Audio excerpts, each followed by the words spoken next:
PG welcome see you in PG point. So जैसा कि आपको पता है कि आपकी क्लासेस नियम से एक आपकी सुबह 10 बजे, एक आपकी शाम को 5 बजे होती है सी चैनल पर। ठीक है। सो उसी के परिप्रेक्ष्य में आप एक बार डिस्क्रिप्शन बॉक्स चेक कर लीजिएगा। वहाँ देखिए, यहाँ पे कैसे एरो करके बना होगा ना, जैसे ही आप यहाँ पे क्लिक करेंगे आपको सारी प्लेलिस्ट मिल जाएंगी। यदि आप चैनल पर नए हैं तो आप प्लेलिस्ट के माध्यम से पुरानी कक्षाएं भी देख सकते हैं और प्लेलिस्ट के सेक्शन में जाकर पे भी चेक कर सकते हैं। जो आपका पेपर 1, 2, 3 है वो पूरा पूरा कंप्लीट हो चुका है और संडे से आपका रिवीजन टेस्ट भी शुरू होना है ना। तो ये थी हमारी एक छोटी सी जानकारी। इसी के परिप्रेक्ष्य में आज हम शुरू करेंगे विषय सूची। पहले आपको दिखा दें, वैल्यू एंड पीस एजुकेशन की यूनिट 1 मूल्य शिक्षा, यूनिट 2 मूल्यों का वर्गीकरण, और उसके बाद में यूनिट 3 है आपकी क्या, समाज में मूल्यों की प्राप्ति, और यूनिट 4 है आपकी शांति शिक्षा। तो ये चारों यूनिट जो है हम लोग कंप्लीट करेंगे 25 दिसंबर तक। कितना क्या डेट दे दी मैंने आपको, मान लो आप 25 दिसंबर तक ये आपका सिलेबस कंप्लीट करने का पूरा प्लान है। और क्वेश्चन वाइज भी पढ़ेंगे और इन्हीं क्वेश्चन से कैसे आपके मल्टीपल बन सकते हैं ये भी समझेंगे।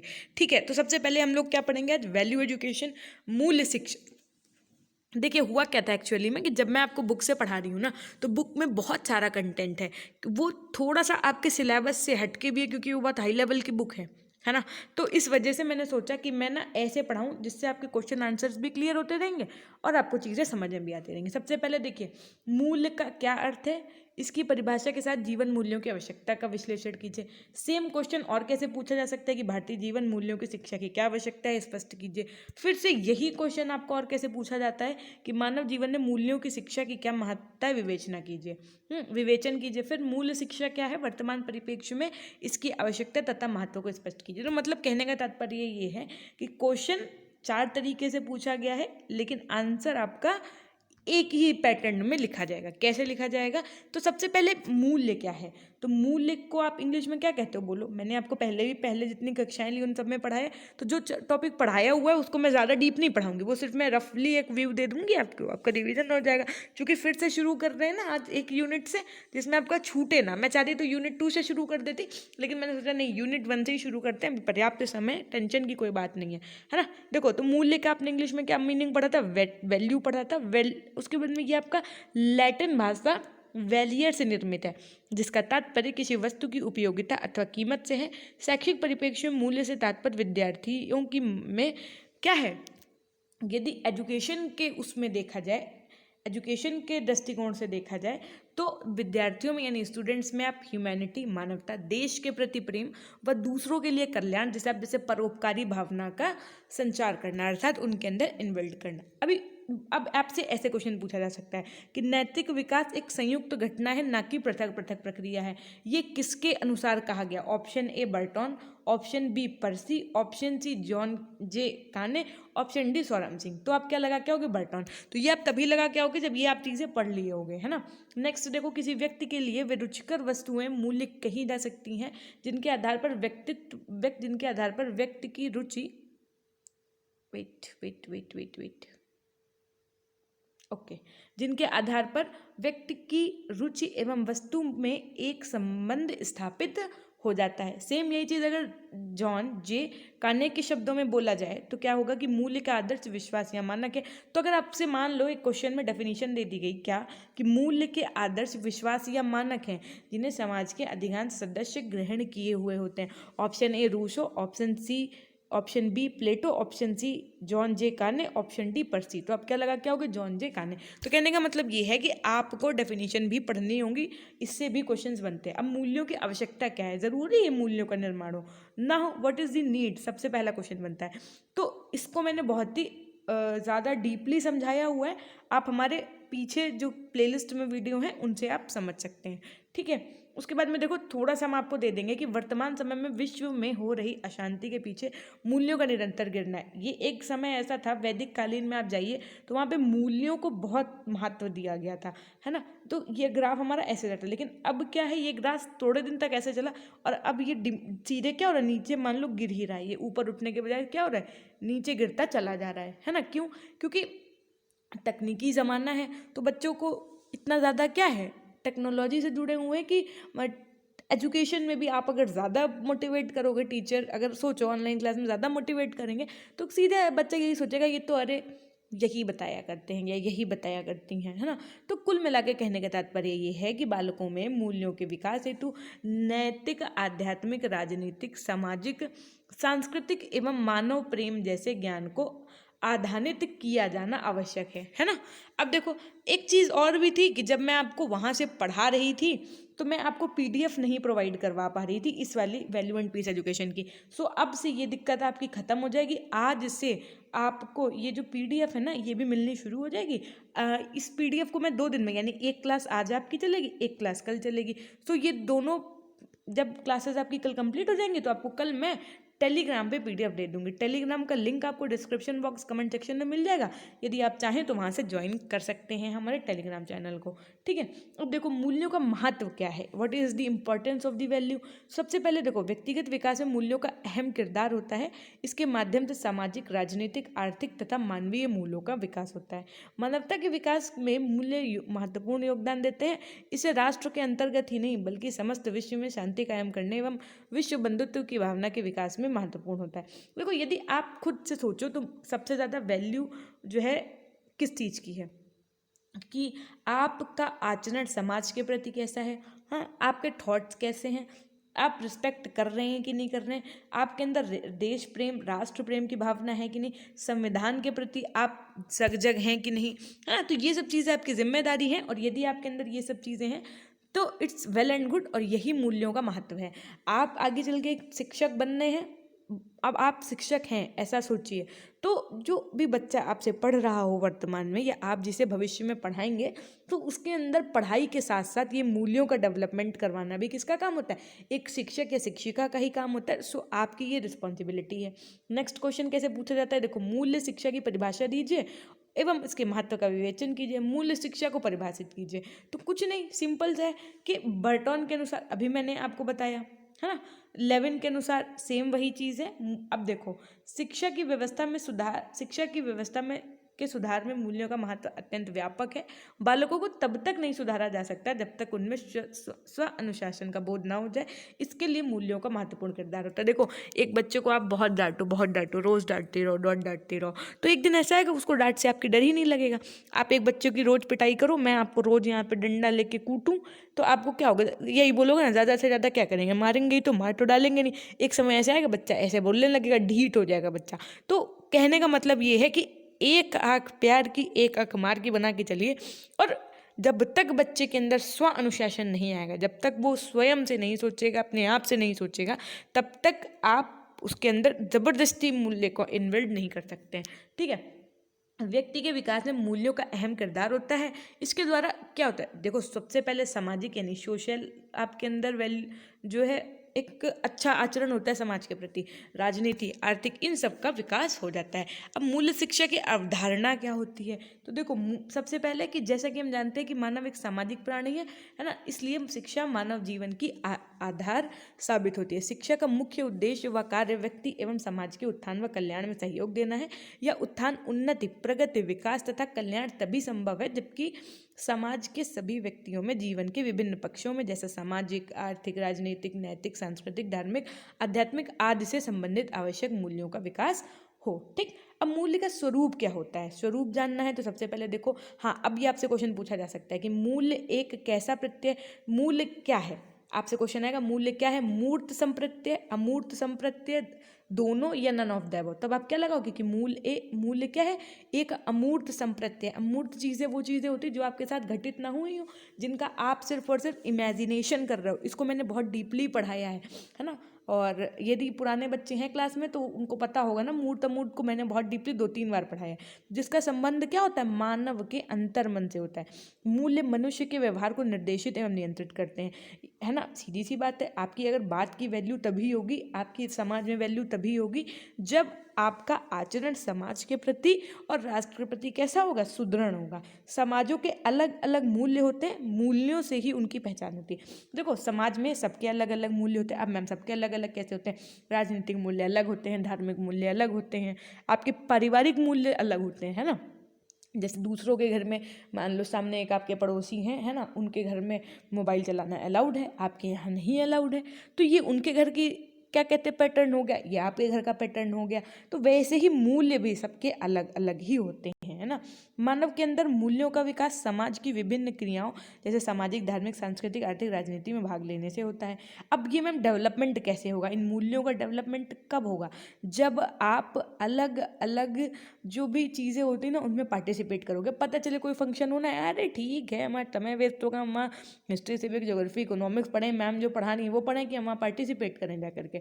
तो अगर कभी पार्टिसिपेट करने का मौका मिले तो ज़रूर पार्टिसिपेट करिए, बिकॉज अगर आप किसी प्रोग्राम में पार्ट ले रहे हैं, कभी पार्टिसिपेट कर रहे हैं, तो इट मीन्स कि आप अपने स्किल को डेवलप कर रहे हैं और आप अपने आप को बहुत ज़्यादा कह सकते हैं क्या मोटिवेट कर रहे हैं। साथ में आपकी वैल्यू भी बढ़ेगी उससे, है ना, वैल्यू बढ़ेगी, साथ में आप कुछ न्यू सीखेंगे।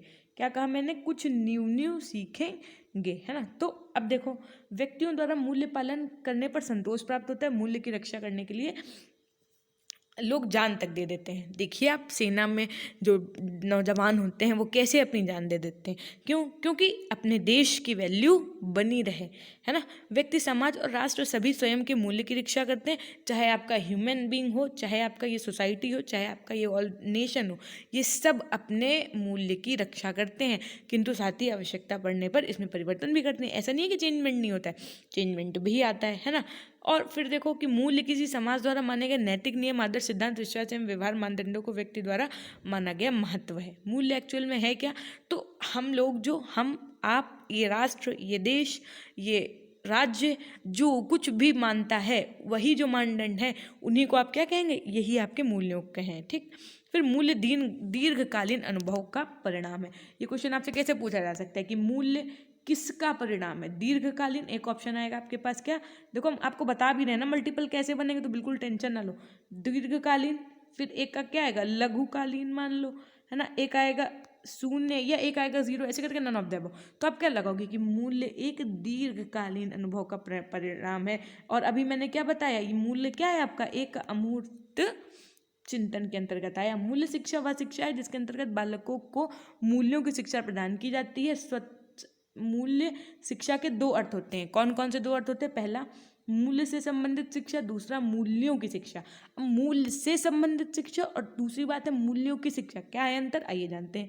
कि इससे तात्पर्य ऐसी शिक्षा से है जिसके अंतर्गत पाठ्यक्रम के विभिन्न विषयों में मनोवैज्ञानिक विधि से मूल्यों को समाहित करके, अर्थात उक्त विभिन्न विषयों को मूल्यपरक बनाकर सामान्य शिक्षण प्रक्रिया से ही उन चीज़ों को बच्चों के अंदर क्या डेवलप किया जाता है ना। तो जिससे उनका क्या हो, कैसा विकास हो जाए, सर्वोन्मुखी विकास का मतलब होता है हर तरीके से, ना सिर्फ मेंटल डेवलपमेंट अपितु स्ट्रक्चर बॉडी, है ना, हर एक तरीके का डेवलपमेंट उनके अंतर्गत हो जाए। अब यदि मूल्यों की शिक्षा की बात की जाए तो जब भी आप कोई धार्मिक ग्रंथ पढ़ते हैं, इतिहास, अर्थशास्त्र, भूगोल, ये सब कुछ पढ़ते हैं, है ना, शिक्षा की भांति एक स्वतंत्र विषय के रूप में देना चाहते हैं, ठीक है, तब जो विकास होता है तो उसे आप क्या कहेंगे, मूल्यों का विकास।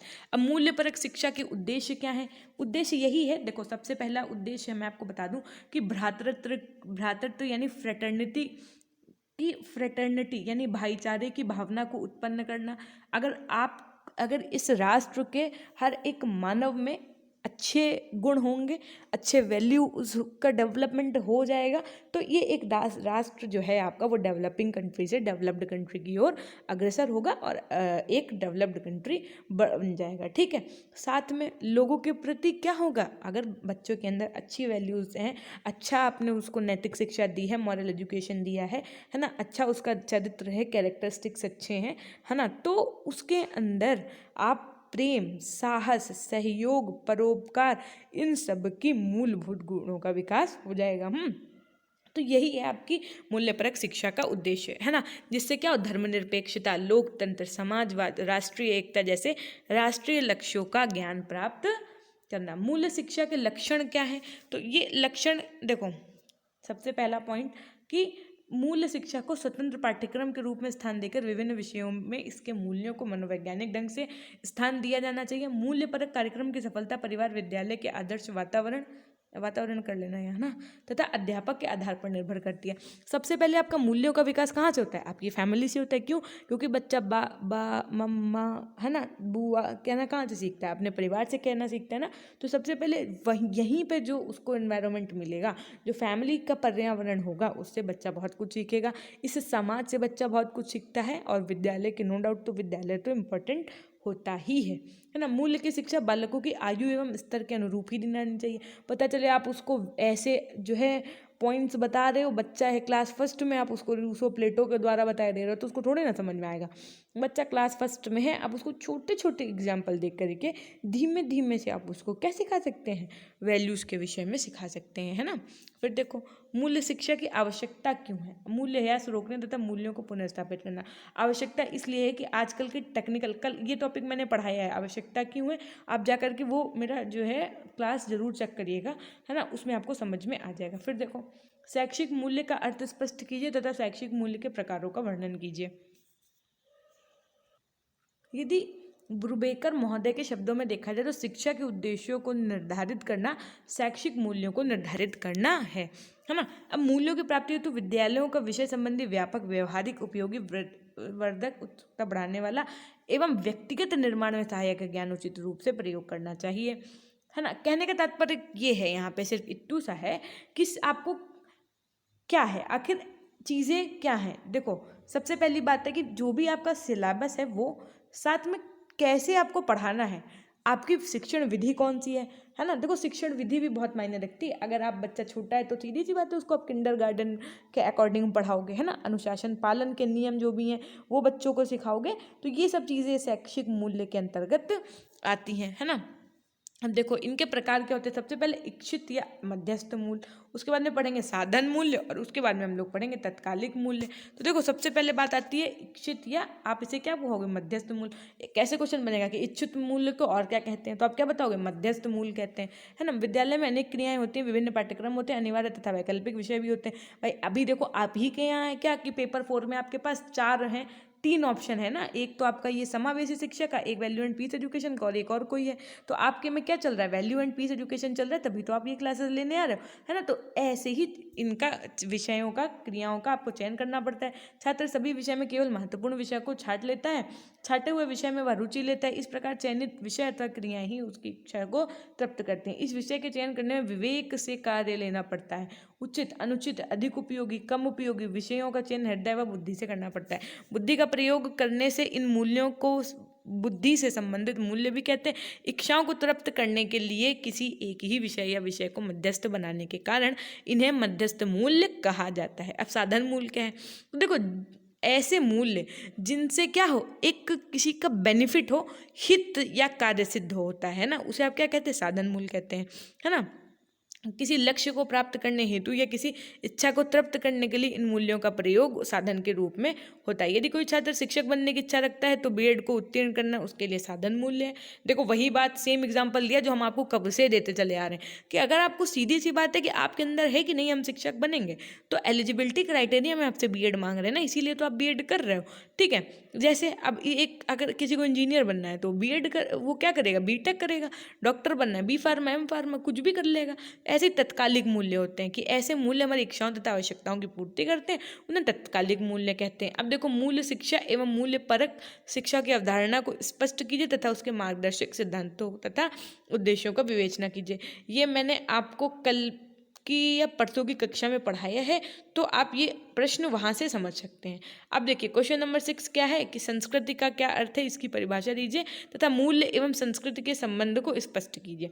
ये संस्कृत शब्द किसका अंग्रेजी भाषा से लिया हुआ, कल्चर शब्द का पर्यायवाची है, और कल्चर किस क्या है, एक लैटिन भाषा के कल्टस शब्द से लिया गया। देखो ऐसे समझो, जैसे CULTUR ये अपने कल्चर पढ़ा है, कल्चर का मतलब संस्कृति होता है, ये आपका लैटिन भाषा किससे लिया गया है, तो कल्टस से लिया गया है ना।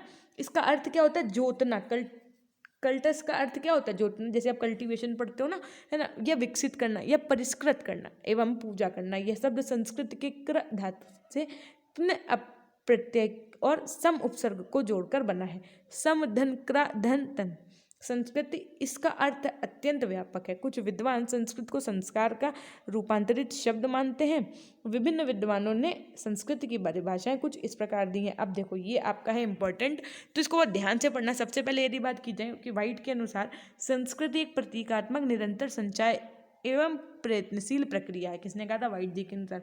सेम यही चीज रामधारी सिंह दिनकर जी ने क्या बताई, कि संस्कृत आपके मानव जीवन में उसी तरह व्याप्त है जिस प्रकार फूलों में सुगंध एवं दूध में मक्खन। इसका निर्माण 1 या 2 दिन में नहीं होता, युग युगांतर से संस्कृत में होती है। यदि पुराने बच्चे हैं क्लास में, जैसे कि आरती है ना, कल यदि परसों आपने क्लास लिया तो मैंने यही वाली लाइन सेम पढ़ाई थी आपको दिनकर जी के अनुसार, है ना। अब सेम इसी तरह टी.एस. इलियट के अनुसार क्या कहा गया कि शिष्ट व्यवहार, ज्ञानार्जन, कलाओं के आस्वादन इत्यादि के अतिरिक्त किसी जाति की अथवा वे समस्त राष्ट्रीय क्रियाएं एवं क्रिया कार्यकलाप जो उस विशिष्टता को प्रदान करते हैं संस्कृत के अंग है। सेम ऐसे बायलर के अनुसार क्या कहा गया कि संस्कृत वह जटिल पूर्णता है जिसमें ज्ञान, विश्वास, कला, नैतिकता, रीति रिवाज, नियम एवं समाज के सदस्य के रूप में मनुष्य द्वारा अर्जित की जाने वाली क्या अंतर योग्यताएं तथा आदतें सम्मिलित रहती हैं, है ना। बात समझ में आ गई। अब देखो संस्कृत के सच्चे आधार विचार होते हैं, क्या होते हैं, जैसे शिक्षा शास्त्रियों ने संस्कृत के 2 रूप बतलाए। जो आपके शिक्षा शास्त्री हैं उन्होंने कौन कौन से 2 रूप बतलाए हैं, तो पहला भौतिक, दूसरा अभौतिक, यानी कि पहला फिजिकल। तो देखो जिनका स्वरूप क्या है, मूर्तवत है। भौतिक संस्कृत के अंतर्गत जो भी वस्तुएं आती हैं वो क्या है, मानव जाति द्वारा किया गया है उनका निर्माण, जैसे आपका मकान, दुकान, वस्त्र, आभूषण, टीवी, रेडियो, कुछ भी कह लो। अब देखो मूल्य एवं संस्कृति में संबंध क्या है, तो संस्कृत की निरंतरता में सहायता करना, संस्कृत के परिवर्तन में सहायता करना, व्यक्ति के संस्कृत विकास में सहायता करना, व्यक्ति के विकास में सहयोग करना, संस्कृत के हस्तांतरण में सहायता करना, साथ में शिक्षा में संस्कृत का समावेश करना। प्रायः संस्कृत किसी भी जाति या वर्ण के इतिहास का शुद्ध निष्कर्ष मात्र होती है। यह उन रीतियों और परंपराओं के सहयोग से बनती है जिनमें उस जाति के लंबे समय के अनुभवों का निचोड़ होता है। मूलतः व्यक्ति हर बात को नए रूप में सीखता है। सीखना मूल्य, शिक्षा व संस्कृति का कार्य है। यही कारण है कि व्यक्ति समाज के सदस्य के रूप में संस्कृति को गहन करता है।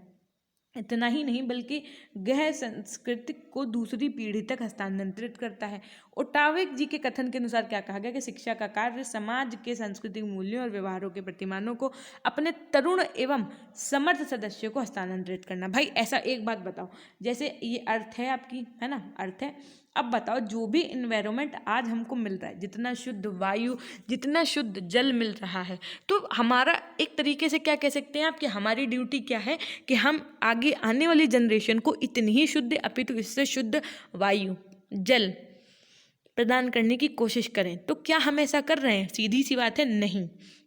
सेम ऐसे ही होता है, जो भी आपके वैल्यूज़ हैं, जो भी आपकी संस्कृति है, ऐसे समझो जैसे घर में क्या होता है, जब मान लीजिए मेरे यहाँ शादी है, आपके यहाँ भी शादी है, तो मेरे यहाँ क्या होता है, जब भी लड़की को हल्दी लगाई जाती है तो सबसे पहले कन्या को हल्दी लगाई जाती है, फिर लड़की को हल्दी लगाई जाती है ना। मान लीजिए आपके यहाँ का कल्चर ये नहीं है। आपके यहाँ का कल्चर सीधे से ये है कि जब लड़की के ससुराल से हल्दी आएगी तब उस लड़की को हल्दी लगेगी, डायरेक्टली बिना कन्या को लगाए। तो क्या है ये भी तो एक तरीके का कल्चर ही है ना। मेरे यहाँ इस तरीके से मनाया गया, आपके यहाँ इस तरीके से हल्दी सेलिब्रेट की गई, लेकिन अल्टीमेटली कहा क्या जाएगा कि सेलिब्रेट तो हल्दी ही की गई ना। देखिए अब बात समझ में आई कि एक्चुअल में क्या है, संस्कृति का स्थानांतरण क्या है, कि जो आज हमको मम्मा पापा दादी दादू हमको सिखा रहे हैं चीज़ें, जो रीति रिवाज है ना, जैसे जैसे चीज़ें होती हैं वही सेम हम अपने आगे वाली जनरेशन को सिखाएं। ठीक, तो ये हो गया क्या स्थानांतरण। एक छोटा छुटका सा एग्जाम्पल ले लो, क्या कि जो करवा चौथ का व्रत होता है ना, तो बिना पानी पिए रहा जाता है। अब क्या है, अब जब वो आगे आने वाली जनरेशन में है तो अब की जो मम्मी लोग होती हैं वो बहू को क्या करवा देती हैं, कहती फलाहार कर लो, है ना, पानी P low, juice P low, चाय P low, coffee P low. हमारे यहाँ भी ऐसा हुआ है ना। तो क्या ये एक्चुअल में संस्कृत का रूपांतरण हुआ? तो अब देखो ये एक अलग, ये वो अलग का विषय होगा कि मैम व्रत नहीं रहना चाहिए, ये है वो तो एक अलग मुद्दा हो गया। लेकिन यहाँ पर बात हो रही है कि आप अपने रिचुअल्स को, अपनी संस्कृति को कैसे ट्रांसफॉर्म कर रहे हैं, और क्या आगे आने वाली जनरेशन में आप ट्रांसफॉर्म कर भी रहे हैं या नहीं कर रहे हैं, इस पर विचार करना आवश्यक हो गया है आजकल के इस 21वीं शताब्दी के ज़माने में। अब देखो संस्कृत का मूल्यों पर प्रभाव का वर्णन कीजिए। मूल्यों के विकास में संस्कृति की भूमिका को स्पष्ट कीजिए। सबसे पहले संस्कृति का मूल्य पद्धति शिक्षा पर प्रभाव क्या है। सबसे पहला है कि संस्कृति मानव के व्यक्तित्व के सर्वांगीण विकास के रूप में। देखो अगर आपकी जो विचार है वो संस्कृत है ना, क्या होगा उससे, उससे ये होगा कि आप जागरूक बनेंगे, आप इस देश के जागरूक नागरिक बनेंगे। और जब आप देश के जागरूक नागरिक बनेंगे, आपको हर एक विषय में पता होगा, हर एक मुद्दा पता होगा। जैसे कल मैंने पूछा था तो सबने बता दिया था, है ना। क्या पूछा था मैंने? मिस यूनिवर्स पूछा था ना आपसे, है ना। देखो सबने बता दिया था। इसका मतलब क्या है? आप जागरूक नागरिक बनेंगे। सर्वांगीण का विकास का ही मतलब होता है कि सर्व का मतलब सभी, है ना। अब देखो सांस्कृतिक मूल्यों पर बालक पर प्रभाव, कि बालक भी समाज का एक अंग होता है। समाज का एक अंग नहीं, एक बहुत महत्वपूर्ण अंग है। क्यों? क्योंकि ये भविष्य है भाई, बच्चे भविष्य हैं। और वह जब विद्यालय में प्रवेश करता है तो वह संस्कृत जानता है जो उसके परिवार विशेष से संबंधित होती है। अध्यापक व विद्यालय उसे समाज की संस्कृति के अनुकूल ढालने का प्रयास करते हैं। सांस्कृतिक मूल्यों का अनुशासन प्रभाव क्या है? कि सांस्कृतिक मूल्यों का अनुशासन पर भी प्रभाव पड़ता है। जिस समाज में अधिनायक तत्व होगा वहाँ दमनात्मक अनुशासन होगा, और जहाँ प्रजातंत्र होगी वहाँ स्वतंत्र अनुशासन होगा। देखो आप एक एग्जाम्पल ले लो, हम लोगों क्या क्या है? स्वतंत्र अनुशासन है। क्यों? क्योंकि प्रजातंत्र वाला सिस्टम है ना, ऐसा सिस्टम है। लोकतंत्र है हम लोगों के यहाँ, बताओ। प्रजातंत्र, लोकतंत्र, ऐसा मतलब होता है कि जो भी आपके राष्ट्र का क्या हो, इस राष्ट्र का, अपने देश का जो भी सर्वोच्च नागरिक हो, वो जनता के द्वारा चुन के आता है। तो तब क्या होता है? वहाँ पे अनुशासन एक वैल्यू होती है, ठीक है। सांस्कृतिक मूल्य मनुष्य का सामाजिक वातावरण में समायोजन करती है। देखो यदि बच्चे के अंदर बढ़िया सी, देखो कुछ बच्चे, मैंने आपको एक बार एक चैप्टर पढ़ाया था, अगर आपको याद हो, अंतर्मुखी, बहिर्मुखी और उभयमुखी बालक वाला, है ना। तो वहाँ पे भी ये बात कहीं ना कहीं क्लियर हो जाती है कि अगर बच्चे के अंदर सामाजिक वातावरण है, मतलब अगर बच्चे के अंदर जो कल्चर से रिलेटेड चीज़ें हैं, तो वो अपने आप को समाज में अनुकूल महसूस करवा पाएगा। अगर उसको पता ही नहीं है, रिचुअल्स नहीं पता है, चीज़ें नहीं पता है ना, उसको अंदर मॉरल एजुकेशन है, तो वो अपने आप को समाज में क्या कह सकते हैं, अनुकूलित नहीं कर पाएगा, असक्षम रहेगा, ठीक है। अब देखो संस्कृत मूल्यों का शिक्षा पद्धति पर प्रभाव, संस्कृत मूल्यों का पाठ्यपुस्तक पर प्रभाव, है ना। तो ये ऐसे करके पूरी चीज़ें हैं, आप इसको आराम से पढ़ लीजिएगा, पीडीएफ के माध्यम से, बहुत ही ईजी लैंग्वेज में लिखा है। चूँकि ये संस्कृत वाला टॉपिक मैं ऑलरेडी पढ़ा चुकी हूँ, तो आप उसे पीछे के क्लासेस के माध्यम से भी पढ़ सकते हैं। तो ये थी हमारी आज की क्लास। कल हम कर लेंगे 7 से 8 और क्वेश्चंस करेंगे, उसके बाद में हम लोग यहाँ से क्या करेंगे, सेशन को करेंगे एंड, और कल हम आपको ये पीडीएफ टेलीग्राम पर प्रोवाइड करा देंगे। यदि आप चैनल पर नए हैं तो चैनल को सब्सक्राइब करके बेल आइकन प्रेस करना ना भूलिएगा, और साथ में हमारे टेलीग्राम चैनल से ना जुड़ना भूलिएगा, जिसका लिंक आपको डिस्क्रिप्शन बॉक्स, कमेंट सेक्शन में मिल जाएगा। यदि आप हमें इंस्टाग्राम पे फॉलो करना चाहते हैं तो आप पीजी पॉइंट सर्च कर लीजिएगा। सो ये थी हमारी आज की क्लास। कैसी लगी कमेंट सेक्शन में कमेंट करना ना भूलिएगा, लाइक करना ना भूलिएगा। बाकी जो भी फॉर्मेलिटीज़ हैं वो सब आपको पता है, आपका मन हो तो करिए, बाकी कहता तो हर एक यूट्यूबर यही बात है ना। कैसी लगी कक्षा ये बता दो फटाफट से, और हमारे लोगों का जानने का समय हो चुका है। हमेशा से अपनी एक लाइन बोल देते हैं वही, और आप लोगों को क्या लिखना है, अपनों के लिए फटाफट से लिखना शुरू करो। हम बोलने जा रहे हैं कि हमेशा खुश रहिए, मुस्कुराते रहिए, कभी अपने लिए तो कभी अपनों के लिए। Till then take care, bye bye, meet up with you in next class.